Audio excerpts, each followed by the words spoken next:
گزارش ہے کہ میرے بیٹے بہت نافرمان ہیں اور بہت تنگ کرتے ہیں، مہربانی کر کے کوئی دنیا میں وظیفہ نہیں ہے جی۔ ہاں دیکھیں، کسی کی ہڈی ٹوٹ گئی ہے اور وہ میرے پاس لے آئے کہ اس پہ دم کر، ہڈی ٹوٹی ہے تو آرتھوپیڈک کے پاس جائیں، اس کا علاج کروائیں۔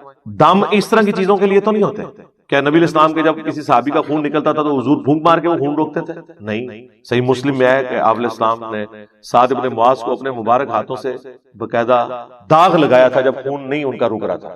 حالانکہ بخاری میں حدیث ہے کہ 3 چیزوں میں شفا ہے، شہد میں، کپنگ ہجامہ پچھنے لگوانا جسے ہم کہتے ہیں اس میں، اور داغ لگوانے میں، لیکن میں اپنی امت کو داغ لگانے سے منع کرتا ہوں، یعنی داغ لگانا پسندیدہ نہیں ہے۔ لیکن جب خون نہیں رک رہا تھا تو نبی اسلام نے خود داغ لگایا، اس میں تیر کا جو لوہے والا حصہ ہے، یہ کوئی بھی لوہے کی چیز گرم کر کے اسے گوشت کے اس حصے پہ لگایا جاتا ہے، وہاں سے گوشت روسٹ ہو جاتا ہے اور پھر خون نکلنا بند ہو جاتا ہے۔ عموماً جہاں پہ رگ وغیرہ کٹ جائے نا تو اس طریقے سے کیا جاتا ہے۔ آج کل تو یہ ماڈرن ڈاکٹرز بھی استعمال کرتے ہیں، الیکٹرک ان کے پاس موجود ہوتے ہیں داغ دینے کے لیے۔ تو نبی الاسلام نے داغ لگا کے خون روکا۔ تو میں آپ کو اب کون سا ایسا وظیفہ بتا دوں، اس کا تعلق تو تربیت کے ساتھ ہے، اور اس کے بعد دعا کریں۔ دعا اللہم ربنا آتنا فی الدنیا حسنہ وفی الآخرۃ حسنۃ وقنا عذاب النار۔ بخاری مسلم میں یہ دعا آئی ہے، سورۃ البقرہ میں 201 نمبر آیت کے اندر آئی ہے۔ تمام کاموں کے لیے یہ دعا ہے، اسپیسیفکلی بیوی بچوں کے لیے سورۃ الفرقان میں آئی ہے، ربنا ھب لنا من ازواجنا وذریاتنا قرۃ اعین وجعلنا للمتقین اماما۔ اے اللہ ہماری بیویوں اور ہماری اولاد میں ہماری آنکھوں کی ٹھنڈک بنا دے اور ہمیں پرہیزگار لوگوں کا امام بنا، یعنی ہماری اولاد میں نیک لوگ پیدا ہوں اور ہم ان کے امام ہوں۔ یہ امام سے مراد امام مسجد نہیں ہے، فور فادرز۔ تو یہ دعا ہے جی سورۃ الفرقان میں آئی ہے، بالکل سورۃ الفرقان کے اینڈ پہ وہ آپ پڑھیں، یہی وظیفہ ہے۔ باقی تربیت سے جو معاملات ہوں گے، آپ خود نماز نہ پڑھیں، خود آپ سگریٹ پیئیں اور بچہ آپ کا نشہ کر رہا ہے اور آپ کہہ رہے ہیں جی کو وظیفہ بتا دیں کہ بچہ نماز شروع کر دے یا یہ سگریٹ چھوڑ دے، کوئی ایسا وظیفہ نہیں۔ اور اگر آپ خود دیکھیں تو 90% یہ چانس ہے کہ بغیر تبلیغ کے بھی بچے اس راستے پہ چل پڑتے ہیں۔ البتہ ایکسیپشنز آر آلویز دیئر۔ حضرت نوح کا بیٹا بھی کافر نکلا ہے، وہ ہو سکتا ہے، لیکن عموماً ایسا نہیں ہوتا۔ عموماً یہی ہے کہ جس ڈگر پہ آپ چل رہے ہیں نا، آپ جو کچھ اپنے بچوں کو دیکھنا چاہتے ہیں وہ خود بنے، لیکن آپ کہتے ہیں میں وہ خود نہیں بن سکتا، ان کو میں بناؤں گا، تو سر پھر ٹائم قیامت تک لگے رہو۔ اور ایسا بھی ہو جاتا ہے بعض اوقات کتنے بدماش قسم کے لوگ ہیں ان کے بچے اتنے شریف ہوتے ہیں، لیکن یہ رول نہیں ہے۔ رول یہی ہے کہ 90% بچے 4 ہاتھ پہ ہو تو بھی اگے ہوتے ہیں۔ تو ایکسیپشن سے آپ یہ ڈیڈکٹ نہیں کر سکتے کہ چونکہ اس طرح کی ایکسیپشن موجود ہیں لہذا یہ ایسے ایسے ہو جاتا ہے، ایسے نہیں ہوتا۔ یا ایھا الذین آمنوا، اے اہل ایمان، لا تتخذوا آباءکم و اخوانکم، مت بناؤ اپنے ماں باپ کو، اپنے بھائیوں کو، اولیاء، اپنا دوست۔ کس صورت میں دوست نہ بناؤ؟ ان استحبوا الکفر علی الایمان، اگر وہ ایمان کے مقابلے میں کفر کی روش اختیار کرتے ہیں نا تو تمہاری کوئی جگری یاری ان کے ساتھ نہیں ہونی چاہیے۔ مطلب کیا؟ پرائورٹی اللہ اور اس کے محبوب صلی اللہ علیہ وآلہ وسلم کی نسبت ہے۔ ایک تمہارا رشتہ دار نہیں ہے نا اور وہ اللہ اور اس کے پیغمبر کا ماننے والا ہے نا، اس سے تمہاری جگری یاری ہونی چاہیے۔ اور ایک تمہارا سگا رشتہ دار بھی ہے نا، اگر وہ اللہ اور اس کے رسول کا باغی ہے تو پھر اس کے ساتھ کوئی لحاظ والا معاملہ نہیں۔ ہاں دنیا میں معروف طریقے سے تو وہ چلنا ہی چلنا ہے، لیکن وہ لحاظ نہیں ہوگا۔ حتیٰ کہ حضرت نوح علیہ السلام کا جب بیٹا ڈوبا ہے اور انہوں نے کہا یہ میرے اہل بیت میں سے، تو اللہ تعالیٰ فرمایا یہ تمہارا اہل ہی نہیں ہے، کیونکہ اس کے اعمال کافروں والے ہیں۔ پیغمبر کے جسم کا ٹکڑا ہو کے بھی اللہ نے کہا ہے کہ یہ تمہارا رشتہ دار نہیں ہے، تو باقیوں کے رشتہ دار تو شاہی کوئی نہیں اگر وہ کفر کی روش کو اختیار کرتے ہیں۔ سرکار یہ قرآن والا جو دین ہے نا جی، یہ بڑا مشکل ہے۔ ادھر تو سب کچھ سینٹرڈ اراؤنڈ گاڈ ہے، جو گاڈ کا ماننے والا ہے وہ آپ کے سر کا تاج ہے، چاہے وہ آپ کے دشمن خاندان سے بھی تعلق رکھتا ہے، آپ نے پھر یہ لحاظ نہیں کرنا۔ میں آپ کو اپنا بتاؤں، ہمارے کئی ایسے ریلیٹیوز ہیں جن سے یعنی ہمارے آباء و اجداد کے زمانے سے بول چال بند، 25 30 40 سال سے ایک دوسرے کو دشمن ڈکلیئر کیا ہوا ہے، لیکن آج ان کے بچے کالج یونیورسٹیز میں اسٹوڈنٹس ہیں، یہاں آتے ہیں ملتے جلتے ہیں، کوئی مسئلہ نہیں، ان کی وجہ سے بڑوں نے بھی آنا شروع کر دیا۔ یعنی اسلام ایک ایسا رشتہ ہے جو سارے رشتوں سے آپ کو آزاد کر دیتا ہے۔ اب ہماری نظر میں اب ہم اس چیز کو پیٹیں کہ جی ہمارے آباء و اجداد کے ساتھ انہوں نے زیادتی کی تھی یا ہماروں نے ان کے ساتھ زیادتی کی تھی، ہماری تو جہاں مرضی جائیں گے، ہم تو اپنی آخرت کی فکر میں، ہمیں تو وہ اچھا لگتا ہے جو اللہ اور اس کے رسول کی وجہ سے عز و جل و صلی اللہ علیہ وآلہ وسلم ہم سے تعلق رکھے ہوئے اور ہم اس سے تعلق رکھے ہوئے۔ رشتہ داریاں کیا چیز ہے؟ قریب ہونا کیا چیز ہے؟ تو یہی تو صحابہ کرام میں تھا. جنگ میں اس طرف باپ کھڑا ہے، دوسری طرف بیٹا کھڑا ہوا ہے، اور یہ بڑا مشکل ڈیسیجن تھا. شکر ہے ہمیں اس لیول پہ نہیں اترنا پڑا. ہمارے تو زیادہ ناراضگیاں ہو جاتی ہیں یا کوئی ایسا معاملہ ہو جاتا ہے، تلوار نہیں ایک دوسرے کے خلاف اٹھانی پڑتی، کوئی زیادہ گالی گلوچ کر لیتا ہے، اس سے زیادہ کوئی کیا کرے گا. تو تمہارے آباء و اجداد میں ہو یا بھائیوں میں ہو، تم ان سے محبت کی روش نہیں اختیار کر سکتے، کفر کو ایمان پر ترجیح تم نہیں دے سکتے. وَمَن يَتَوَلَّهُم مِّنكُمْ، اور جو کوئی تم میں سے ان کے ساتھ دوستی گانٹتا ہے، فَأُولَٰئِكَ هُمُ الظَّالِمُونَ، تو وہی ظلم کرنے والا ہے. اچھا، اس دوستی سے مراد آپ یہ نہ سمجھیے گا کہ حسن اخلاق سے بھی منع کیا جا رہا ہے، نہیں. تو قرآن میں واضح ہے کہ اللہ کے بعد سب سے زیادہ حق ماں باپ کا ہے. 4 جگہ قرآن میں اللہ نے توحید کے فوراً بعد ماں باپ کا ذکر کیا. اور سورہ لقمان میں فرمایا کہ اگر تیرے ماں باپ تجھے ابھارے نا کہ میرے ساتھ شرک کر، تو پھر تم نے ان کا کہنا نہیں ماننا، لیکن دنیا میں معروف طریقے سے چلنا ہے. یہ نہیں ہے کہ ماں باپ کافر ہیں اور بیمار ہو گئے ان کا علاج نہیں کروانا، نہیں، یہ نہیں. معروف طریقے سے چلنا ہے، حسن اخلاق سے پیش آنا ہے. جگری یاری نہیں ہے. جگری یاری آپ کی اس کے ساتھ ہوگی جو دین پہ چلنے والا ہے، جس کی نسبت اللہ اور اس کے محبوب صلی اللہ علیہ وآلہ وسلم کی وجہ سے. باقی ساری چیزیں بعد میں. اب جو کوئی یہ حرکت کرے گا تو اللہ تعالیٰ فرما رہا ہے پھر فَأُولَٰئِكَ هُمُ الظَّالِمُونَ، تو ایسے ہی لوگ ہیں پھر ظلم کرنے والے. وہ ظالم ہیں، اصل مجرم ہیں اللہ کے حضور، جو اپنی رشتہ داریوں کو پہلے نمبر پر نبھا رہے ہیں اور دین اسلام کو سیکنڈ پرائورٹی پہ رکھا ہوا. اچھا، یہ باتیں ویسے تو بڑی آسان لگ رہی ہیں اور ہم یہ پڑھتے ہوئے سوچ رہے ہوں گے کوئی 1400 سال پرانی بات ہے، میں تو ایسا نہیں کر رہا. لیکن اگر آپ غور و تفکر کریں گے تو آپ کو بھی اندازہ ہوگا کہ مسلمانوں کی اکثریت اس رول کا خیال کوئی نہیں رکھے ہوئے. ان کے نزدیک اپنی رشتہ داریاں ٹاپ پرائورٹی کے اوپر ہیں، اپنے ماں باپ کی دشمنیاں وہ نبھا رہے ہیں. اور جی میرے ابا جی تمہیں پتا پوری زندگی انہوں نے کار بڑھے، بڑا چنگا کام کیتا نے. اچھا، لوگ اپنے آباء و اجداد کی خوبیاں گنوا رہے ہوتے ہیں. وہ جی ساڈے چاچے اور سن جی بڑے غصے دے سن جی، ہوئے ہوئے ایک بار ویاہ دے گئے، وہ آگے کوئی بھی ہر جگہ سٹوری ہے جی، تو انہوں نے ان کو کسی ڈومیننٹ جگہ پہ نہیں بٹھایا، وہ پھر جناب اس کا ہار بھی دوبارہ بڑھے. عجیب مینٹل سی تیرا چاچا. یہ فخریہ بات ہے. لوگ فخر سے اپنے آباء و اجداد کے قصے سنا رہے ہوتے ہیں اور سارے وہ تکبر بھرے ہوئے رشتے ہوتے ہیں. عاجزی والا کوئی نہیں سناتا. آج تک آپ کو کسی نے سنایا کہ ہمارے چچا جو ہیں وہ ماشاءاللہ اتنے خوش اخلاق تھے کہ فلاں موقع پہ گئے تو ان کے ساتھ ہمارے رشتہ داروں نے زیادتی کی، لیکن وہ خود معذرت کر کے اٹھے اور پوری زندگی ان کے ساتھ اس نے سلوک کرتے تھے. وہ کہتے تھے چلو وہ واقعی بلا دیا. نہیں، یہ کوئی نہیں بتائے گا. اس کو تو لوگ، مطلب میں وہ پنجابی کا لفظ نہیں بولنا چاہتا، ایسے لوگوں کو تو لوگ پھر یہ کہتے ہیں کہ یہ تو وہ ہیں. یہاں تو جو بدماش ہوتا ہے نا، جو اپنا غصہ دکھاتا ہے، اس کی لوگ تعریف کرتے ہیں. اس کے پیچھے کیا مینٹالٹی کیا ہے؟ اللہ اور اس کا رسول ٹاپ پرائورٹی نہیں ہے. ٹاپ پرائورٹی ان کی اپنی رشتہ داریاں ہیں، خاندان ہے، اپنی رسومات ہے. ٹھیک ہے. اور اگر کوئی اس طرح روٹین سے ہٹ کے بات کرتا ہے، لوگ کہتے ہیں ہی پاگل ہے یار، انہوں کے ایک ایڑی گلاں کر رہے ہیں. تو اللہ کے فضل سے ہم تو شروع سے ہی پاگل ہے اس معاملے میں. میں اپنا آپ کو بتاؤں اور میں تو ایک لمحے کا بھی توقف نہیں کرتا اس معاملے میں کہ اگر کسی اپنے کی طرف سے زیادتی ہے فوراً کہنا، منہ پہ کہنا کہ تیری زیادتی ہے وہ ٹھیک ہے. آپ دیکھیں وہ ماں باپ کامیاب سمجھے جاتے ہیں کہ اگر ان کی اولاد کو غلط کام کر رہا ہے نا تو وہ ماں سب سے کامیاب ماں سمجھتی ہے جو اپنے بچوں کے عیبوں پہ پردہ ڈالتی ہے اور دوسروں کے ساتھ لڑ لیتی ہے اور دلائل کی روشنی میں زہر کر دیتی ہے محلے کی عورتوں کو کہ میرا بچہ تو بے قصور ہے، قصور تیرے بچے کا ہے. آپ نے آج تک کوئی ماں دیکھی ہے کہ بچے نے شرارت کی ہو اور گھر آئے، لڑائی ہوئی ہو اور دوسرے شکایت لے کے گھر آئے اور شواہد کی بنیاد پہ اسے پتا چل جائے کہ میرے بچے کی زیادتی ہے اور وہ اپنے بچے کو ڈانٹے؟ کوئی لاکھوں میں ایک ماں ہوگی.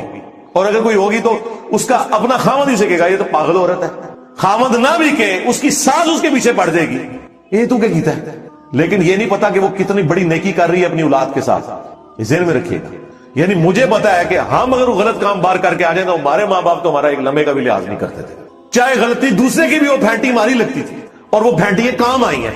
کیا کوئی صحیح حدیث ایسی ہے کہ دولت عورت کی قسمت ہے اور بچے مرد کی قسمت ہے؟ اگر عورت کا شوہر کمائی کے لیے کام نہیں کرتا تو اس کی بیوی کی قسمت، بیوی کی کیوں قسمت ہے؟ اس کی اپنی مردودیت ہے. بخاری اور مسلم دونوں میں حدیث ہے کہ اے نوجوانوں کے گروہ، تم میں سے جس میں استطاعت ہو وہ نکاح کرے. نکاح کرنا نگاہوں کو نیچا رکھتا ہے اور تمہاری شرمگاہ اور عفت اور عصمت کی حفاظت کا ذریعہ ہے. اور جو نکاح نہ کر سکتا ہو وہ روزے رکھ کے اپنی شہوت کو ٹھنڈا کرے. تو وہ استطاعت کیا ہے؟ شہوت اس میں پہلے ہی موجود ہے، نہ مرد نہیں ہے وہ. اور اللہ کے نبی فرما رہے ہیں کہ مرد ہو تو شادی کرو، اور مرد ہونے کے باوجود شادی نہیں کر رہے تو کس بنیاد پہ؟ استطاعت نہیں، یعنی فائنینشل یہ حالت نہیں ہے.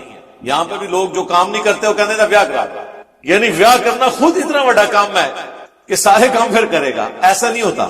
شادی وہی کرے جو اس فائنینشل سسٹم کو لے کے چل سکتا ہے. ورنہ تو جو بعد میں لڑائی اور جھگڑے ہوتے ہیں، دو خاندان آپس میں پھٹ جاتے ہیں، بہنوں میں اتنا پیار ہوتا ہے کہ بیویاں اپنے خامدوں سے لڑائی کرتی ہیں اپنی بھانجیوں اور بھتیجیوں کے بارے میں.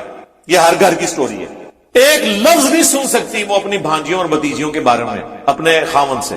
اتنا وہ پیار کرتی ہیں، پیار سے بیاہ کے لاتی ہیں، اور سب سے بڑی دشمن اول وہ بنی ہوتی ہیں ان کی. اور پھر حالت یہ ہوتی ہے کہ وہ دو بہنیں زندگی بھر، بہن بھائی زندگی بھر ایک دوسرے کا منہ بھی نہیں دیکھتے.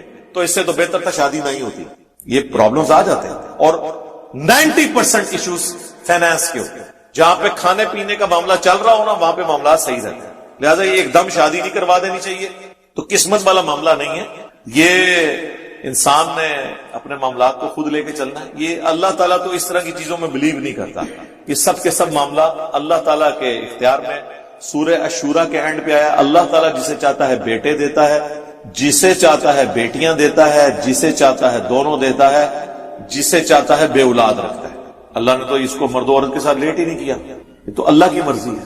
ایون آپ دیکھیں کرسچینٹی کے اندر اما حوا کے اوپر بلیم کیا جاتا ہے کہ انہوں نے ورگلایا تھا ابا جی آدم کو علیہ السلام. ایو کہتے ہیں، اور ایو سے ایول بنا ہوا، برائی کی جڑ ایو، حوا. لیکن قرآن آپ کھول کے دیکھیں سورۃ الاعراف میں سٹارٹ ہی میں قصہ آدم اور ابلیس پوری تفصیل کے ساتھ آیا ہے، اور وہ تسنیہ کے سیغے کے ساتھ. ان دونوں نے یہ کیا، ان دونوں کو ہم نے حکم دیا، وہ دونوں یہ کرنے لگے. ہر جگہ اللہ نے تسنیہ کا سیغہ ہے، سنگولر کا سیغہ یوز ہی نہیں کیا. یعنی دونوں نے غلطی کی. اور یہاں پہ لوگ جو ہے نا وہ ڈال دیتے ہیں. ویسے تو اب سائنس تو خیر کچھ اور ہی بات کرتی ہے، وہ میں یہاں پہ ڈسکس نہیں کرنا چاہتا. وہ تو مرد کے کھاتے میں ڈالتی ہے اولاد کے اس ایشو کو. نہ وہ مرد کے کھاتے میں نہ عورت کے. یہ اللہ نے ڈیسائیڈ کرنا ہے.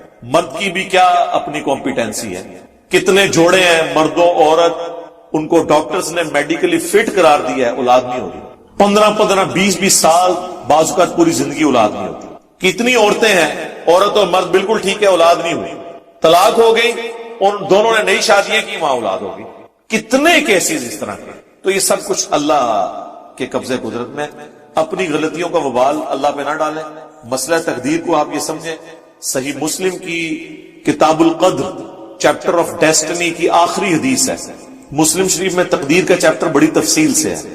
بخاری میں کم حدیثیں ہیں، مسلم میں زیادہ ہیں. تو امام مسلم نے کتاب القدر چیپٹر، جو تقدیر کے چیپٹر کی آخری حدیث لی ہے نا، وہ اس کی ترتیب میں اس کو آخر میں اس لیے رکھا ہے کہ وہ سب کچھ کنکلوڈ ہو جائے. امام مسلم کی ذہانت کا تو میں فین ہوں. میں اتنا ذہین بندہ. انہوں نے مقدمہ لکھ کے جو ذہانت اس کو شو کی ہے، وہ ان کے ہم اثر، ان کے استادوں کو بھی وہ باتیں سمجھ نہیں آئی ہیں جو آج وہی باتیں. آپ صحیح مسلم کا مقدمہ پڑھ لیں، آپ کو لگے گا کہ یہ وہی باتیں ہیں جو آج کے دور میں ہم رونا رو رہے ہیں. امام مسلم کہتے ہیں کہ وہ علماء جاہل کہلوانے کے حقدار ہیں جو ہمارے اس زمانے میں کثرت کے ساتھ حدیثیں اپنی کتابوں میں لکھ رہے ہیں. کیا صحیح حدیثیں ختم ہو گئی ہیں کہ یہ لوگ ضعیف روایتیں اپنی کتابوں میں لکھ کے امت کو فتنے میں ڈال رہے ہیں؟ تو یہ انہوں نے بریلوی دیوبندی اہل حدیث کو تو نہیں کہا. امام مسلم کے زمانے میں کس نے کثرت کے ساتھ اپنی کتاب میں حدیثیں جمع کی؟ امام مسلم نے انہیں کنڈیم کیا اتنے سخت الفاظ میں. لیکن عقل مندی کی نام نہیں لیا. ان کا یہ کیا کام ڈالنے لگے ہو.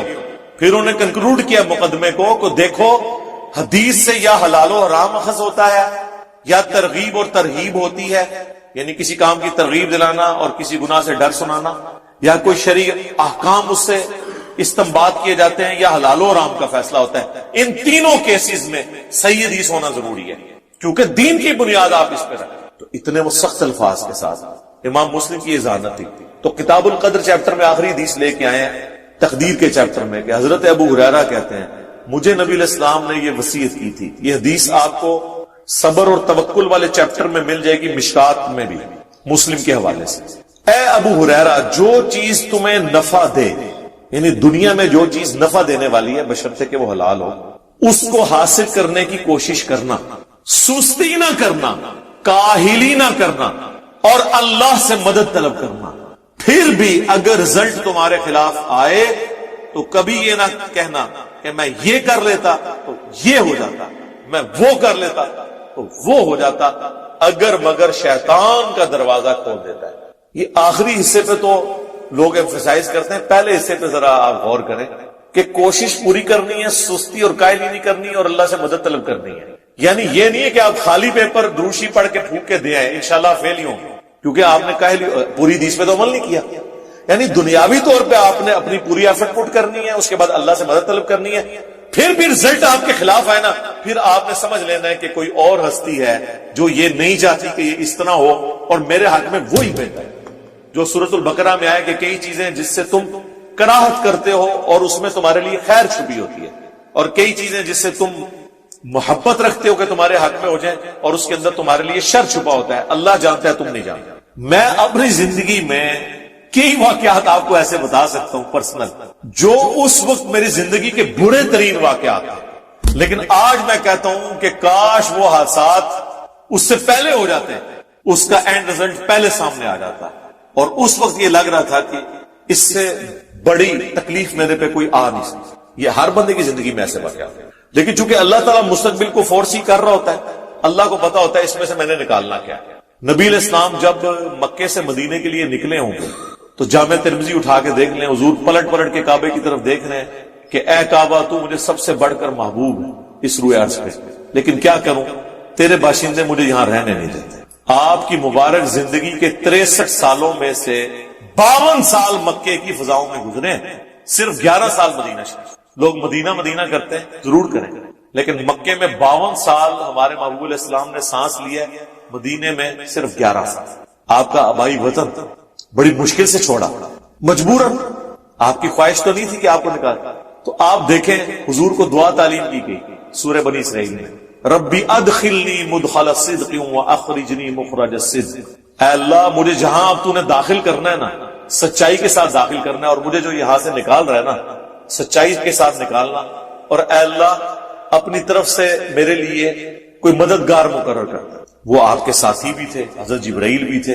بخاری مسلم کی حدیث ہے نا کہ علی کی میرے ساتھ وہی نسبت ہے جو ہارون کی موسیٰ کے ساتھ. تو شیعہ اس آیت سے کہتے ہیں حضرت علی مددگار ہوئے. بالکل حضرت علی بھی مددگار ہیں، حضرت ابوبکر عمر عثمان بھی مددگار ہیں. اور سیدنا علی کی تو عمر 8 سال تھی جب نبی الاسلام نے اپنی دعوت و تبلیغ کا آغاز کیا. اس وقت دوسرے اصحاب جو بڑی عمروں کے تھے انہوں نے حضور کی فزیکل پروٹیکشن کی ہے نا. سیدنا علی تو 8 سال کے تھے. 8 سال کا بچہ کیا کر سکتا ہے؟ اس زمانے میں کون؟ سعد بن ابی وقاص، عبد الرحمن بن عوف، سیدنا ابوبکر، یہ لوگ جو بڑی عمر کے لوگ ہیں. تو حضور کے ساتھی اللہ نے ان کے ساتھ اٹیچ کیے. تو نبی علیہ السلام جب مدینہ شریف کے لیے جا رہے ہوں گے تو آپ کو کتنے خیال آ رہے ہوں گے، یار میں نے 13 سال محنت کی، صرف 125 بندے میں بنا سکا، لیکن ان کو بھی مجبوراً مجھے نکالنا پڑ رہا ہے. تھا نا دماغ میں، کیوں نہیں ہوگا؟ کیا اس وقت اللہ کے نبی کو یہ بات پتا تھی کہ 13 سال میں تو 125 ہوئے ہیں، اگلے 13 سال کے اندر رومن اور پرشین امپائر بھی آپ کے غلاموں کے قدموں میں ہو گئے؟ اس وقت کوئی بتاتا بھی تو لوگ مذاق اڑاتے، جیسا کہ وہ غزوہ خندق کے موقع پر مذاق نہیں اڑایا تھا منافقین نے کہ ہم تو پیشاب کرنے کے لیے باہر نہیں نکل سک رہے، سامنے سے تیر آ جاتے ہیں خندق کے پار سے، اور یہ نبی کہہ رہا ہے کہ رومن اور پرشین امپائر گرے گی.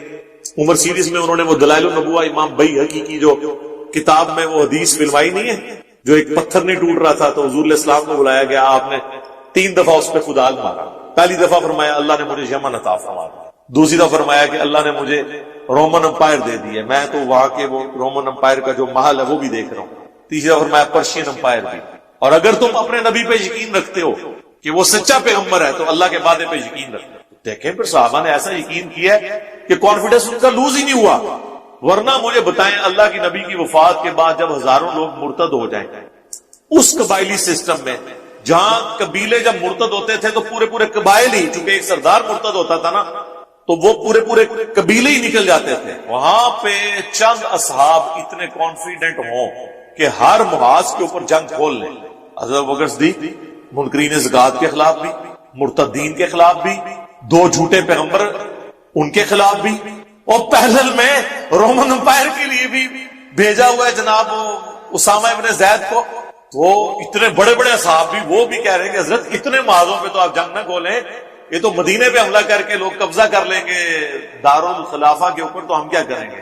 انہوں نے کہا اللہ کے نبی کا وعدہ ہے یہ سب فتوحات ہونی ہے۔ پھر آپ دیکھیں وہی ہے، آدھا جو پرشین امپائر تو حضرت ابوبکر کے دور میں گر گئی تھی، باقی کا جو ہے وہ سیدنا عمر اور سیدنا عثمان کے دور میں جا کے آپ دیکھ لیں، رشیا افغانستان تک فتوحات ہو چکی تھی، ایک مختصر جماعت کا اتنا کانفیڈنس اللہ کے اندر۔ تو یہ تقدیر کے جو معاملات ہیں، وہ تقدیر کا مطلب یہ نہیں ہے کہ آپ نے کوشش نہیں کرنی ہے، کوشش بھی کرنی ہے، لیکن اگر رزلٹ خلاف آئے تو نبی رسول اللہ نے کہنا ہے، یہ نہیں کہنا اگر مگر سے مراد یہ نہیں ہے کہ مطلب یہ تو انسان کہہ سکتا ہے کہ اگر میں نے محنت کی ہوتی تو میں پاس ہو جاتا، تو یہ تو اگر کہنا ہے، نہیں کی تھی نا تائیں فیل ہوا ہے نا، لیکن کوئی ناگہانی آفت آ گئی، کوئی ایکسیڈنٹ ہو، بندہ بیمار ہو، تو اس میں میری بہتری تھی۔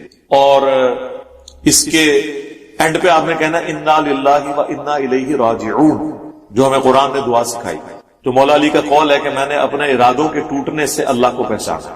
حقیقت بات، ارادوں کا ٹوٹنا، آپ کو سب کچھ حالات و واقعات آپ کی فیور میں ہو، پھر بھی رزلٹ آپ کے خلاف آئے، تو یقیناً اس میں کوئی ایسی حکمت چھپی ہے جو بعد میں ظاہر ہو۔ ہماری اکیڈمی آپ دیکھ لیں، میری زندگی میں تو میں اپنے واقعات بتا سکتا ہوں، وہ بالکل پھر پرسنل نوعیت کے ہیں، اگرچہ اس کے افیکٹ پوری دنیا کے اوپر ہے۔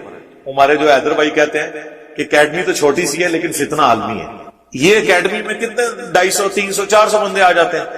جب ہم نے دعوت کا کام شروع کیا تھا تو ایک چھوٹی سی مسجد میں درس دیتا تھا، 2008-9 کی بات، تو وہ ظاہر ہے وہ سچی بات تو کسی کو بھی ہضم نہیں ہوتی۔ ایک اہل حدیث کی مسجد تھی، انہوں نے کچھ عرصے بعد کہا جی درس سے ختم کریں، ہم نے کہا ٹھیک ہے، ہم نے اپنے گھر میں شروع کر لیا۔ ٹھیک ہے، آپ کیا سمجھتے ہیں جب مسجد میں ایک ہی مسجد میں درس ہو رہا ہو وہاں سے آپ کو نکال دیں یا کہ یہاں پہ درس آپ نے نہیں دینا، وہ نکالنے والے بھی سمجھ رہے ہوں گے کہ یار اس کا تو مستقبل برباد کر دیا۔ پھر وہ گھر والا معاملہ ہوا، پھر اس کے بعد اکیڈمی تو یہ خیر ہمارے اپنے لوگوں کے لیے تھی، شروع میں ریکارڈنگ سی ہوتی تھی صرف اپلوڈ کرنے کے لیے، تو اب دیکھیں اللہ نے ایک نیا اس کا سلسلہ شروع کر دیا۔ آپ مجھے بتائیں جن لوگوں نے درس بند کیا ہے نا، سب سے بڑے مجرم وہ ہیں اس اکیڈمی کے، نہ وہ درس بند کرتے نہ یہ فتنہ عالم۔ سارے وظائف جو آپ کر سکتے ہیں وہ ضرور کریں۔ بہرحال بعض اوقات کسی کی مجبوری ایسی ہو سکتی ہے کہ اسے آفس کی مجبوریوں کی وجہ سے یا اپنے کاروبار کی مصروفیت کی وجہ سے یا بچوں کی دیکھ بھال کی وجہ سے ہماری اسلامی بہنوں کو ٹائم نہ ملے، یا بعض اوقات صحت بھی اجازت نہیں دے رہی ہوتی، تو سیم یہی سوال سیدنا علی بن ابی طالب رضی اللہ تعالیٰ عنہ علیہ السلام کی بڑی بہن تھی سیدہ ام ہانی سلام اللہ علیہا، جو نبی علیہ السلام کی کزن لگتی ہیں، مولا علی کی بڑی بہن ہے اور ایجڈ خاتون تھی، نبی علیہ السلام کی بہن ہی لگتی تھی، تو آپ ان کے پاس چلے جایا کرتے تھے۔ تو یہ حدیث سنن نسائی الکبریٰ کے اندر موجود، ہم نے بلو کارڈ کے اندر اس حدیث کا ریفرنس بھی دیا ہوا ہے۔ پہلے میں ان کارڈز کے بارے میں آپ کو بتا دوں، یہ 2 کارڈز ہمارے ہیں جو ہم نے شروع میں جن کارڈز کو پرنٹ کیا تھا، جو آپ ڈاک میں منگوا بھی سکتے ہیں۔ ایک بلو کارڈ ہے اور ایک ہے گرین کارڈ۔ بلو کارڈ جو ہے وہ پیچھے سے مجھے دیں، یہاں تو نہیں رکھے ہوئے، 2 کارڈ دے دیں۔ بلو کارڈ جو ہے وہ صبح شام کے اذکار ہیں، اور گرین کارڈ جو ہے وہ فرض نماز کے بعد کے اذکار ہیں۔ ان کے میں نے بڑی حکمت کے ساتھ کلر کوڈنگ کی ہوئی ہے۔ یہ بلو کارڈ ہے، یہ آپ کو پی ڈی ایف اس کا ahlsunnatpak.com سے آپ ڈاؤن لوڈ کر سکتے ہیں، ایپ بھی بنی ہوئی ہے، ہارڈ کاپی بھی ہماری اکیڈمی سے آپ منگوا سکتے ہیں۔ فون صبح 9 سے لے کے 5 بجے تک آن ہوتا ہے، +92 کے کوڈ کے ساتھ 32159000162 032159000162۔ بلو کارڈ میں حکمت ہے، آپ بتا بلو کارڈ دنیا کا ایک بلو کارڈ ہے، وہ ہے یو کے میں ورک پرمٹ کو بلو کارڈ کہتے ہیں، یہ آخرت کا بلو کارڈ ہے، صبح شام کے سنت اذکار، اکثر بخاری مسلم سے۔ دوسرا کارڈ ہے یہ گرین کارڈ، آخرت کا، دنیا کا بھی گرین کارڈ ہوتا ہے، وہ تو سب کو ہی پتا ہے، امریکن نیشنلٹی، یہ آخرت کا گرین کارڈ، فرض نماز کے بعد سنت اذکار۔ پھر میں نے ایک مختصر کارڈ بھی بلو کارڈ میں سے نکالا، یہ اورنج کارڈ، جادو ٹونا وبائی امراض قدرتی حادثات سے بچنے کے سنت وظائف، یہ سب آپ کو پی ڈی ایف فارم میں اویلیبل ہیں، فریلی آپ ڈاؤن لوڈ کر کے۔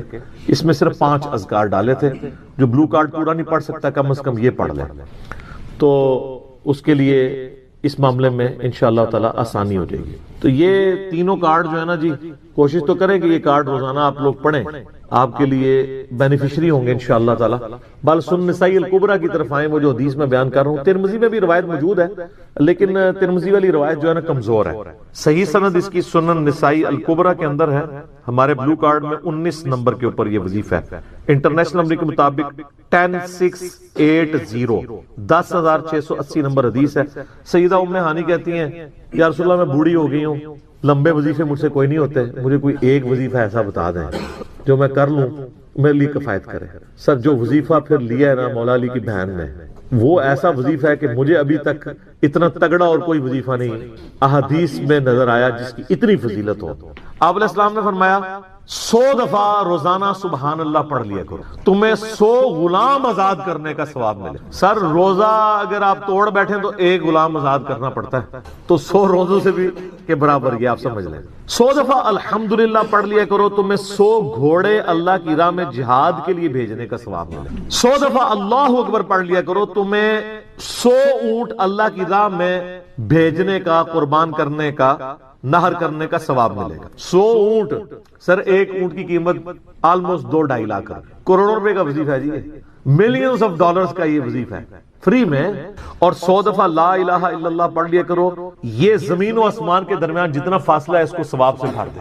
سر لا الہ الا اللہ کے پھر برابری کون کر سکتا ہے؟ وہ حدیث بطاقہ ہے نا، کاغذ کے پرزے والی حدیث جامعہ ترمذی میں، کہ ایک شخص کے 99 دفاتر گناہوں کے کھولے جائیں گے اور نامہ مال تل رہا ہوگا، تو اللہ تعالیٰ فرمائے گا میں کسی کے ساتھ ناانصافی نہیں کرتا۔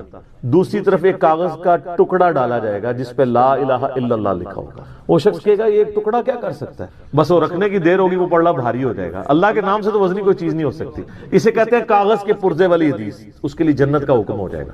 لا الہ الا اللہ کا مقابلہ نہیں ہے۔ تو یہ 4 وظیفے ہیں، سبحان اللہ، الحمدللہ، اللہ اکبر، لا الہ الا اللہ۔ یہ اتنا محبوب وظیفہ ہے کہ جو سنن نبی داؤد میں، جامعہ ترمذی میں صلاۃ و تسبیح والی حدیث ہے، اس میں 300 دفعہ کون سے کلمات پڑھے جاتے ہیں؟ یہی سبحان اللہ والحمدللہ ولا الہ الا اللہ واللہ اکبر، بس اتنا ہی پڑھنا ہوتا ہے۔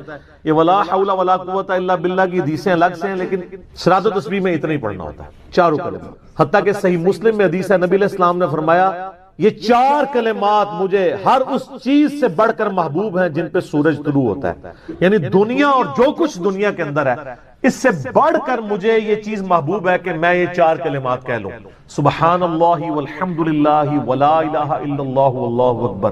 اور صحیح مسلم کی ایک اور حدیث ہے کہ نبی علیہ السلام نے فرمایا اللہ تعالیٰ کو اس سے بڑھ کر کوئی اور کلمات محبوب نہیں ہے، اور یہ حصہ بخاری میں بھی ہے اس کا، اور اس میں اللہ تعالیٰ کی طرف سے کوئی پابندی نہیں ہے، تم ان کی ترتیب بھی بدل سکتے ہو، یعنی سبحان اللہ کے بعد آپ اللہ اکبر پڑھ لیں، پھر لا الہ الا اللہ، کوئی فرق نہیں۔ یہ ایک اوپن چیز ہے، آپ یوں بھی کر سکتے ہیں کہ پہلے 100 دفعہ پڑھ لیں سبحان اللہ سبحان اللہ سبحان اللہ، الحمدللہ الحمدللہ الحمدللہ، اللہ اکبر کیونکہ را کو پھر لام سے ملائیں گے، اللہ اکبر اللہ اکبر اللہ اکبر، لا الہ الا اللہ لا الہ الا اللہ لا الہ الا اللہ۔ اور یوں بھی پڑھ سکتے ہیں، وہ زیادہ بہتر ہے، سبحان اللہ والحمدللہ ولا الہ الا اللہ واللہ اکبر، کیونکہ اکبر پہ وقف کریں گے، ورنہ یہ سبحان اللہ تو الحمدللہ ہی پڑھ نہیں سکتے آپ، کیونکہ الحمدللہ الحمدللہ بنے گا کانٹینیوس، جیسے اللہ اکبر بنے، تو وقف کرنا پڑے گا سوائے سبحان اللہ کے۔ سبحان اللہ یہ تو پڑھ سکتے ہیں، لیکن الحمدللہ کو الحمدللہ وقف کرنا پڑے گا۔ اللہ اکبر اگر ملائیں گے تو اللہ اکبر را کو لام سے، تو اس کی بجائے اتنی مشکل میں نہ پڑے، سبحان اللہ والحمدللہ ولا الہ الا اللہ واللہ اکبر، ایک تسبیح پڑھ لے، 4 وظیفے 100 دفعہ ہو جائیں گے، کیونکہ نبی علیہ السلام نے اجازت دے دی ہے نا، آگے پیچھے دائیں بائیں کچھ بھی کر سکتے ہو، اور یہ ترتیب تو صلاۃ و تسبیح میں موجود ہے، نبی علیہ السلام نے کلمات پڑھے بھی ہیں۔ آپ کو پتہ ہے تبلیغی جماعت والے 3 وظیفے بتاتے ہیں، ویسے بڑی سمجھداری سے ہی کسی نے وہ ڈیوائز کیے ہوئے ہیں، 100 دفعہ وہ یہ بتاتے ہیں سبحان اللہ والحمدللہ ولا الہ الا اللہ واللہ اکبر، وہ ساتھ وہ بتاتے ہیں ولا حول ولا قوت الا باللہ، وہ بھی پڑھ سکتے ہیں، وہ بھی صحیح بخاری میں رات کو اٹھتے وقت کی دعا ہے، ہل علی العظیم تک بھی پڑھ سکتے ہیں، وہ ابن ماجہ میں موجود ہے۔ میرا ایک یوٹیوب پہ کلپ ہے 6 کلموں کا ثبوت، تو میں نے بتایا 4 کلمے ثابت ہیں، 2 مولویوں کے لکھے ہوئے ہیں، آخری والے جو ہیں، تو بلکہ وہ میرا بیٹا تو وہ اس کے وہ کورس میں آیا تو اس نے وہ 2 یاد ہی نہیں کیے، تو اس کو ماں کہہ رہی یاد کرو، کہتی صحافت، وہ کہتا صحافت ہی نہیں ہے تو کیوں ساری یاد کر ہم ریکویسٹ کریں گے، ہمارے پاس بھی وہ کورس اسلامیات کا جو ہے نا اس کو ریویو کرنے کے لیے بھیجا ہوا ہے ہماری اکیڈمی میں انہوں نے، تو ہم اس میں ان کو ریکویسٹ کریں گے کہ یہ آخری 2 کلمے نکال دیں، پہلے 4 کلمے ثابت ہیں، وہ تو ثابت ہی نہیں ہے، تو خام خواہ لوگوں کو آپ رٹا رہے ہیں، الٹا جن لوگوں کی شادی ہونے والی ہوتی ہے وہ بیچارے ٹینشن میں پڑے ہوتے ہیں 6 کلمے یاد کرنے کے، حالانکہ کلمے کے ساتھ کوئی تعلق ہی نہیں اس کے۔ تو یہ جو صلاۃ و تسبیح کے اندر بھی پڑھا جاتا ہے، لیکن اس میں لا حول ولا قوت الا باللہ نہیں، وہ تو لادہ سے بخاری مسلم میں حدیث ہے کہ جنت کے خزانوں میں سے ایک خزانہ ہے لا حول ولا قوت الا باللہ، تو آپ پڑھنا چاہتے ہیں ضرور پڑھیں، اس میں وظیفے کے طور پہ آپ پوری تسبیح اس کی پڑھ لیں بے شک۔ تو تبلیغ جماعت والے یہ بتاتے ہیں 100 دفعہ درود شریف بتاتے ہیں اور 100 دفعہ استغفار بتاتے ہیں، تو بہت انٹلیکچوئل چیز ہے۔ یہ وظیفہ اتنا کمال ہے کہ آپ کے ہر فرض نماز کے بعد یہ وظیفہ نبی علیہ السلام نے مشروع کیا ہے۔ مسلم شریف میں حدیث ہے ہر فرض نماز کے بعد یہ وظیفہ پڑھنے والا کبھی نامراد نہیں جاتا، 33 دفعہ سبحان اللہ، 33 دفعہ الحمدللہ اور 34 دفعہ اللہ اکبر۔ اور ایک حدیث میں ہے مسلم شریف کی کہ جو پڑھے 33 دفعہ سبحان اللہ، 33 دفعہ الحمدللہ، 33 دفعہ اللہ اکبر اور 100 کا عدد پورا کرنے کے لیے پڑھ لے لا الہ الا اللہ وحدہ لا شریک لہ لہ الملک ولہ الحمد وہو علی کل شیء قدیر، 100 کا عدد اس سے بھی پورا کر سکتے ہیں اور 100 کا عدد اللہ اکبر کہہ کے بھی پورا کر سکتے ہیں، تو اس کے سارے گناہ معاف کر دیے جائیں گے اگرچہ سمندر کی جھاگ کے برابر ہی کیوں نہ ہو، لیکن وہ صغیرہ گناہ، کبیرہ گناہ صرف توبہ سے معاف ہوتے ہیں۔ وہ صحیح مسلم میں حدیث ہے کہ اگر بڑے گناہوں سے بچا جائے تو ایک جمعے سے دوسرا جمعہ، ایک رمضان سے دوسرا رمضان اور ایک نماز سے دوسری نماز درمیان کے گناہوں کا کفارہ بن جائے گی، لیکن جو نماز ہی نہیں پڑھتا تو جمعہ پڑھتا رہے تو وہ تو بڑے گناہوں سے نہیں بچا ہوا نا۔ مسلم شریف میں حدیث ہے بندے کے کفر اور اسلام کے درمیان فرق نماز ہے، یہ نہ ہو کہ ایک رمضان پڑھ لے اگر رمضان کے لیے چلے سارے، نہیں نا، اس طرح نہیں ہوگا۔ تو یہ وظیفہ اتنا کمال ہے، بخاری مسلم دونوں میں حدیث ہے، کچھ غریب صحابہ حضور کے پاس ہے یا رسول اللہ ہر مقابلے میں ہم برابری کر لیتے ہیں امیر اصحاب کی، وہ روزے رکھتے ہیں ہم بھی روزے رکھ لیتے ہیں، وہ نمازیں پڑھتے ہیں ہم بھی نمازیں پڑھ لیتے ہیں، وہ جہاد کرتے ہیں ہم بھی جہاد کر لیتے ہیں، ایک معاملے میں آ کے ہم مارے جاتے ہیں، قرآن میں بار بار ہے اللہ کی راہ میں خرچ کرو، ہم تو خود ہی غریب ہیں، تو آپ ہمیں کوئی اس کا حل تجویز کریں۔ تو آپ فرمایا میں تمہیں ایک ایسی چیز بتاتا ہوں کہ تم ان کی برابری کر لو گے، تم ہر فرض نماز کے بعد 33 دفعہ سبحان اللہ، 33 دفعہ الحمدللہ، 34 دفعہ اللہ اکبر پڑھ لیا کرو۔ یہ بخاری مسلم دونوں میں۔ کچھ دنوں کے بعد پھر وہ حاضر ہوئے، یا رسول اللہ وہ تو امیر صحابہ کو بھی پتہ چل گیا، وہ بھی یہی کچھ پڑھ رہے ہیں، اب ہم کیا کریں؟ تو اسی تک لو جناب، تو اسی گرین کارڈ دے بلو کارڈ دے چکر پہ ہو، دنیا دے آخرت کے نہیں۔ صحابہ کرام آخرت کے بلو اور گرین کارڈ کی بات کر، تو نبی علیہ السلام مسکرائے، آپ نے فرمایا ذالک فضل اللہ یؤتی من یشاء، یہ اللہ کا فضل ہے، میں تو اللہ کا فضل نہیں روک سکتا، ٹھیک ہے نا۔ تو ظاہر گیون سرکمسٹانسز اللہ کے دیے ہوئے ہیں، اس کے اندر آپ بیسٹ پرفارم کرنے کی کوشش کریں۔ اللہ کے فضل کو تو کوئی روک نہیں لگا سکتا نا، کوئی یہ نہیں کہہ سکتا کہ جی وہ یعنی تیرے ہوتے جنم لیا ہوتا کیوں نہیں ہوا، ہو سکتا ہے ابو جہل ہی ہوتا، تو جس حال میں اللہ نے رکھا ہے اسی کو آپ بہتر سمجھیں۔ تو اس طرح کی کئی احادیث ہیں جو ان وظیفوں کو سپورٹ۔ اچھا مسلم شریف میں ایک حدیث میں یہ بھی آیا کہ 10 دفعہ سبحان اللہ، 10 دفعہ الحمدللہ اور 10 دفعہ اللہ اکبر۔ اگر کسی کے پاس ٹائم تھوڑا ہے نا تو فرض نماز کے بعد یہ بھی پڑھ سکتے، 10 دفعہ بھی وظیفہ یہ والا کیا جا سکتا۔ ایک بڑی دقت انگیز حدیث، ہمارے یوسف بھائی نے اس پہ کلپ بھی بنایا ہے، صفین کی راتوں میں، بخاری مسلم دونوں میں حدیث ہے، مولا علی علیہ السلام خود روایت کر رہے ہیں، وہ کہتے ہیں کہ نبی علیہ السلام کو جب اللہ نے کشادگی دی، کچھ غلام آپ کو گفٹ ملے، تو میں نے فاطمہ سے کہا کہ تم پورا دن گھر کی صفائی کرتی ہو، چکی چلاتی ہو، اس کی وجہ سے ان کے ہاتھ پہ بھی نشان بن گئے تھے، اس طریقے سے سامان اٹھا کے لاتی تھی تو وہ رسی کے نشان یہاں پڑے ہوئے تھے، تو نبی علیہ السلام سے جا کے جو ہے وہ ایک غلام ڈیمانڈ کر لیتے ہیں جو ہمیں ذرا ہیلپ آؤٹ کر دے گا، جب سب کو مل رہا ہے تو ہمیں بھی مل جائے گا۔ تو سیدہ فاطمہ حاضر ہوئی، یہ حدیث بخاری میں بھی ہے مسلم میں بھی، تو حضور علیہ السلام کے پاس گئیں، بات نہیں کرتی، طبیعت میں تربیت کس کی تھی سر، بولڈنس نہیں تھی وہ والی، حالانکہ باپ ہے اور حضور کو پتا تھا اپنی بچی کی عادت، تو وہ گئیں، بات نہیں کر سکی، واپس چلی گئی، تو حضور علیہ السلام محفل برخاست ہوئی، آپ خود آ گئے۔ سر وہ حدیث کمال ہے، مولا علی کہتے ہیں میں اور فاطمہ ایک چادر میں لیٹے ہوئے تھے اور نبی علیہ السلام ہمارے گھر میں آئے اور پاؤں کی جانب سے نبی علیہ السلام ہمارے بستر میں داخل ہوئے، حتیٰ کہ آپ کے پاؤں کی ٹھنڈک ہم نے اپنے سینے پہ محسوس کی، یعنی حضور علیہ السلام نے پاؤں کی جانب سے اپنے پاؤں انٹر کیے اور وہ پاؤں سیدہ فاطمہ اور مولا علی کے سینے تک پہنچ گئے تو انہوں نے ان کو سینے سے لگا دیا. سر یہ فرینکنس کسی صحابی کو نصیب ہو سکتی ہے؟ تو آپ نے فرمایا وہ فاطمہ تم آئی تھی، کوئی کام تھا؟ سیدہ فاطمہ سے پھر بھی بات نہیں نکلی. تو حضرت علی کہتے ہیں میں نے نا پھر کہا یا رسول اللہ وہ میں نہیں بھیجا تھا، پورا دن کام کرتی ہے. آپ کی بیوی کہتی ہیں ہماری کوئی ذمہ داری نہیں ہے. یہ بھی تو بیوی تھی نا. بخاری مسلم میں حدیث ہے جنتی عورتوں کی سردار ہے فاطمہ سلام اللہ علیہا. تو میں نے غلام کے لیے عرض کیا تھا یہ تھک جاتی ہے ہمیں ہیلپ آؤٹ کر دے گا. آپ نے اسلام فرمایا میں تمہیں سے بہتر نہ چیز عطا کروں. کہ یا رسول اللہ عطا کرے. یعنی آپ لوگ تو سمجھ رہے ہوں گے کہ غلام مانگا ہے تو شاید ایک گھوڑا بھی ساتھ گفٹ مل جائے گا. ان کا جب رات کو بسترے پہ جانے لگو نا تو 33 دفعہ سبحان اللہ، 33 دفعہ الحمدللہ اور 34 دفعہ اللہ اکبر پڑھ لیا کرو. یہ تمہارے لیے اس غلام سے بھی بہتر ہے. یعنی سارے دن کی تھکاوٹ اتر جائے گی. سر یہ بہت بہترین وظیفہ. تو اچھا یہ حدیث مولا علی پوری زندگی سنایا کرتے تھے کیونکہ حضرت فاطمہ اور مولا علی کی ایک محبت بڑی مثالی تھی. پھر لوگ بھی جو ہے نا وہ تہجد کا مکمل طریقہ ہے محمدی اور اس کی فضیلت تو جگہ جگہ قرآن میں اللہ نے اہل ایمان کی نشانی بیان کی ہے.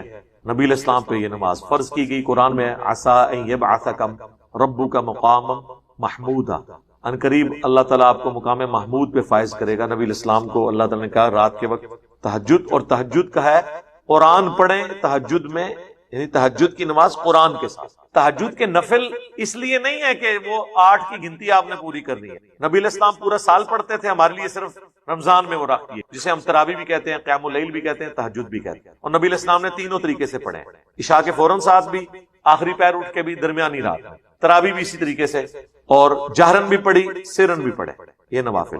تہجد کا مقصد یہ نہیں ہے کہ آپ نے 8 کی گنتی پوری کرنی. تہجد کا پیورلی تعلق قرآن پڑھنے کے ساتھ. وہ آپ پڑھ کوئی نہیں رہے اس لیے کہ زبانی آتا نہیں، آتا بھی ہو ترجمہ نہیں آتا. تو میرے بھائی جس کو تہجد کا شوق ہے تو وہ قرآن اپنے مصحف اٹھا کے ترجمے والا، اگر اسے عربی نہیں آتی، یا mobile phone air flight mode میں کر کے اس سے تلاوت کرے ساتھ ساتھ عربی، اس طرح قرآن پڑھے تو تہجد کا فائدہ ہے. باقی وہ خالی ایک لیپ اپ ہوتی ہے، آپ بے شرطی کریں. وہ 2 رکعتیں کم از کم ہے، زیادہ زیادہ 8 ہیں. عشاء کے فوراً بعد بھی پڑھ سکتے ہیں، آدھی رات کو بھی، آخری رات میں. اور مسند احمد میں، سنن دارمی میں حدیث موجود ہے کہ جو عشاء کے وتر کے فوراً بعد 2 نفل پڑھ لے، اگر وہ آخری پیر نہ بھی اٹھے تو اسے اللہ تعالیٰ تہجد کا ثواب دے دے گا. وہ بھی آپ پڑھ سکتے ہیں. اور ایک اور حدیث ہے بخاری اور مسلم کی کہ آپ صلی اللہ علیہ وآلہ وسلم نے ارشاد فرمایا کہ رات کی نفلی نماز 2 رکعت ہے. جب تمہیں صبح کا اندیشہ ہو تو 1 رکعت ملا لو، وہ ساری کو تاک کر دے گی، وطر کر دے گی. وطر عربی میں کہتے ہیں تاک کو، آڈ کو انگلش میں. صحیح بخاری میں حدیث ہے نا کہ اللہ وطر ہے اور وطر کو پسند فرما، یعنی اللہ بھی تو آڈ ہے نا، ایک ہے نا، تو اللہ کو وطر پسند ہے. تو 1 رکعت وہ سب کے سب کو وطر بنا دے گی. یعنی وہ ساری کی ساری نماز جو ہے وہ ایون میں جب آپ 1 رکعت ایڈ کریں گے وہ خود بخود آڈ بن جائے گی. کیونکہ عشاء کے 4 فرض ہیں، اس کے بعد 2 سنتیں ہیں. عشاء سے پہلے 2 سنتیں بھی پڑھ سکتے ہیں، 4 بھی پڑھ سکتے ہیں، 6 بھی، جتنے مرضی پڑھیں. پہلے والی تو کوئی قید نہیں. وہ ساری نماز رہتی تو ایون ہی ہے. وہ وطر ہی اس کو پوری نماز کو طاق کرتا ہے، آڈ کر دے، وطر کر دے. اب یہ جو حدیث ہے کہ اپنی رات کی آخری نماز کو وطر بناؤ، اس کے 2 مطلب ہو سکتے ہیں. ایک تو ڈائریکٹ مطلب ہے کہ وطر آخر میں ادا کرو، اور اس کو سپورٹیو وہ حدیث بھی ہو جاتی ہے کہ 2 جمع 2 جمع 2 اینڈ پہ 1 پڑھ لو. لیکن اس میں الفاظ ہے کہ جب صبح کا اندیشہ ہو جائے، یعنی یہ بالکل آخری پیر میں. تو ظاہر جب آپ آخری پیر میں اٹھے ہوئے ہیں اور آپ نے رات کو وطر نہیں پڑھا ہوا تو وطر تو اینڈ بھی پڑھنا چاہیے. بالکل ٹھیک ہے. دوسرا معنی اس کا یہ ہو سکتا ہے کہ اپنی رات کی نماز کو وطر بناؤ، یعنی الٹیمیٹلی تمہاری نماز رات کی طاق ہی ہونی چاہیے at the end of the day یا at the end of the night. یہ جو دوسرے والا مطلب ہے نا، یہی صحیح مطلب. پہلے والے مطلب کو احادیث سپورٹ نہیں. اگرچہ الموطا امام مالک میں عبداللہ بن عمر رضی اللہ تعالیٰ عنہما کے بارے میں آتا ہے کہ اگر وہ رات کو عشاء کی نماز کے ساتھ وطر پڑھ لیتے تھے نا، اور پھر وہ رات کو اٹھتے تو وہ 1 دفعہ اور وطر پڑھتے تاکہ رات کو کی نماز کو ایون کر دیں. اس کے بعد پھر وہ دوبارہ سے نوافل پڑھنا شروع کر دیتے جتنے بھی توفیق ہو، اور اینڈ پہ جا کے دوبارہ سے وطر پڑھ لیتے. یعنی وہ رات میں 3 وطر پڑھتے، ایک رات کو پڑھ کے سوئے ہوئے ہوتے، دوسرا اٹھ کے پڑھ کے اس کو ایون کرنے کے لیے، اور تیسرا وہ پڑھتے تھے اینڈ پہ تاکہ میں رات کی آخری نماز کو وطر بناؤں. عبداللہ بن عمر یہی فارم لیا کرتے تھے کہ اپنی رات کی نماز کو وطر بناؤ سے مطلب یہ ہے کہ وطر اینڈ پہ پڑھنے سے. یہ انہوں نے فارم لیا ہوا تھا، اور یہ فارم ان کا احادیث سے سپورٹیو نہیں تھا، ان کا ذاتی فارم تھا. کیونکہ مسند ابن الجعد، آپ کو پتا نا ابن الجعد ایک محدث ہے، احمد بن حنبل کے استاد ہیں، ان کی بھی ایک مسند ہے.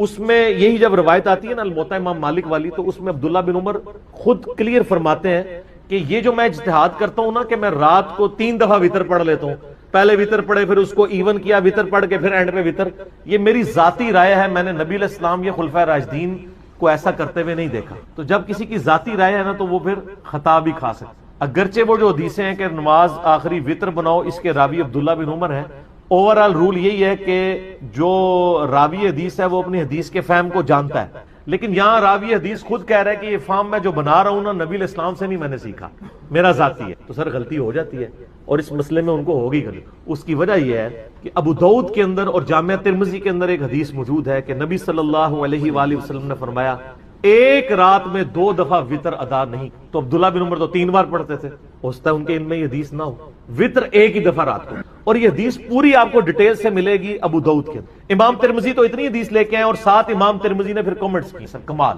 امام ترمذی حدیث لے کے پھر بتایا کہ علماء اور صحابہ میں اختلاف پایا جاتا ہے اس حدیث کے تحت کہ چونکہ رات میں وتر 2 دفعہ نہیں پڑھے جا سکتے، لہٰذا وہ کہتے ہیں وہ جو حدیثیں ہیں کہ نماز کو آخری نماز کو وتر بناؤ، تو اس کا مطلب یہ ہے کہ اگر کوئی یہ مطلب لیتا ہے، ان کا بعض لوگ یہ مطلب لیتے ہیں کہ وتر کے بعد کوئی نماز ایڈ نہیں کر سکتے، کہتے ہیں لیکن دوسرے لوگوں کا موقف یہ ہے کہ وتر کے بعد اگر کوئی نماز ایڈ بھی کر لے تو وتر ٹوٹے گا نہیں، کیونکہ اگر کسی نے رات کو 3 وتر پڑھ کے سویا تھا، عشاء کے 4 فرض اور 2 سنتیں کتنی ہوگی 6 اور 3 وتر کتنے ہو گئے 9، اس کے بعد رات کو اٹھ کے وہ 2 نفل پڑھ بھی لے تو کتنی ہوگی ٹوٹل 11، تو وتر تو نہیں ٹوٹا، وتر ہی رہا، 2 اور پڑھ لے 13، جتنی مرضی پڑھتا جائے وتر ٹوٹے گا نہیں۔ تو امام ترمذی کہتے ہیں ایک فہم یہ ہے، اور امام ترمذی کہتے ہیں یہی فہم صحیح ہے، اور وہ کہتے ہیں یہ فہم اس لیے بھی صحیح ہے کہ خود نبی علیہ السلام بھی وتر کے بعد 2 نفل پڑھا کرتے تھے، اور پھر وہ آگے حدیثیں لے کے آئے کہ سیدہ ام سلمہ اور سیدہ عائشہ صدیقہ رضی اللہ تعالی عنہا سے روایت ہے کہ نبی صلی اللہ علیہ وآلہ وسلم وتر کی نماز کے بعد 2 نفل پڑھا کرتے تھے، اور یہ جو حدیث ہے نا ترمذی میں، یہ حدیث صحیح مسلم میں بھی موجود، صحیح مسلم میں حدیث ہے کہ سیدہ ام سلمہ سلام اللہ علیہا کہتی ہیں کہ نبی علیہ السلام ہمیشہ وتر کی نماز کے بعد 2 نفل بیٹھ کے پڑھا کرتے تھے، اور صحیح مسلم میں ہی ہے کہ اما عائشہ رضی اللہ تعالیٰ عنہا و سلام اللہ علیہا کہتی ہیں کہ ان سے کسی نے آ کے پوچھا کہ نبی علیہ السلام کا اخلاق کیسا تھا، انہوں نے کہا قرآن نہیں پڑھتے، قرآن ہی نبی علیہ السلام کا اخلاق تھا۔ پھر اس نے پوچھا کہ نبی علیہ السلام کی رات کی وتر کی نماز کیسی تھی، تو وہ کہتی ہیں کہ نبی علیہ السلام 9 رکعت وتر پڑھا کرتے تھے، جس میں 8ویں رکعت میں بیٹھتے تھے، اس کے بعد اس میں 8ویں رکعت میں درود شریف دعاؤں کے بعد پھر کھڑے ہو جاتے تھے، پھر 9ویں میں بیٹھ کے درود شریف دعاؤں کے بعد سلام پھیر دیتے تھے، اور پھر اس کے بعد 2 نفل بیٹھ کے پڑھا کرتے تھے۔ پھر جب آپ بوڑھے ہو گئے تو پھر آپ علیہ السلام نے 7 رکعتیں پڑھنا شروع کر دی وتر کی، اور جس میں آپ 6ٹھی رکعت میں بیٹھتے تھے اور 7ویں رکعت میں، اور پھر سلام پھیرنے کے بعد 2 نفل بیٹھ کے پڑھا کرتے تھے۔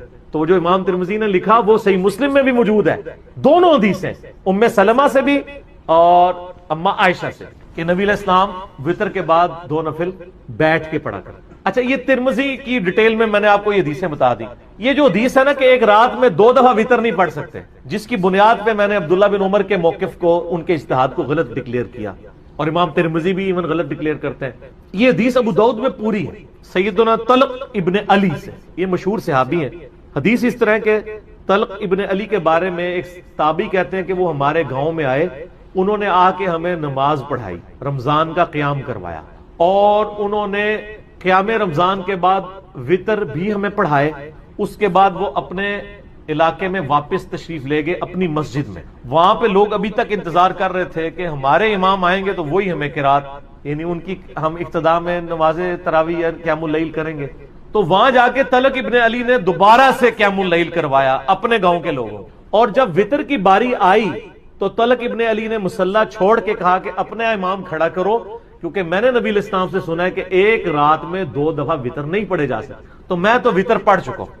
اس حدیث سے بے شمار مسائل نکلتے۔ نمبر 1، طلق ابن علی نے ایک مسئلہ یہ کلیئر کر دیا کہ جو رات کو وتر پڑھ چکا ہے اس کے بعد وہ جتنے مرضی نفل پڑھے اس کا وتر نہیں ٹوٹے گا۔ نمبر 2، انہوں نے یہ بھی بتا دیا کہ 2 دفعہ وتر نہیں پڑھے جا سکتے، نبی علیہ السلام سے میں نے خود سنا ہے، تو میں چونکہ ایک دفعہ وتر پڑھ چکا ہوں، اب یہ نہیں کہ میں دوسری بار پڑھوں پھر اس کو توڑ کے پھر اس کو دوبارہ آڈ بناؤں، یہ کام نہیں ہوگا۔ اور نمبر 3، قیام اللیل کی تعداد کے بارے میں کوئی جھگڑا نہیں ہے۔ اگر اہل حدیث کہتے ہیں جو 11 سے زیادہ رکھتے نہیں پڑھنی ہے، تو چلیں ہم مان لیتے ہیں کہ طلق ابن علی نے 11 رکعتیں پڑھائی تھی ادھر، تو 8 پھر آگے پیچھے پڑھائیں گے، کتنی ہوگی؟